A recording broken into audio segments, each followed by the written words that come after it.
जय जगन्नाथ सांग माने मु आपणक प्रियर Kannu as a wellness coach. आज आम गोटे बड़ धरणर रोग उपरे आलोचना करवा तार ना हूँ डायबिटीज।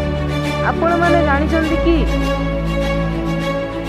100 जन लोकों मध्य 10 ରୁ 12 जन लोक डायबिटीज शिकार होती। डायबिटीज हूँ दुई प्रकार, टाइप 1 एवं टाइप 2।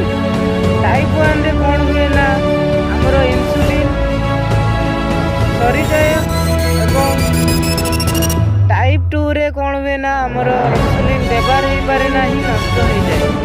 अधिक मोटापाई भी डायबिटीज होता है।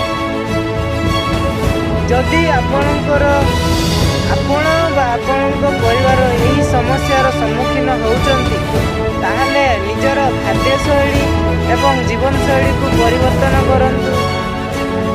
Low GI food खाआंतु। आपण माने जानिथिबे लो जीआई फूड माने कोन? जदि जानि नांती ताले कमेंट करंतु। एज ए वेलनेस कोच जदि मु आपनको हेल्प करि परिबी ताहले तळे दियाछि मोर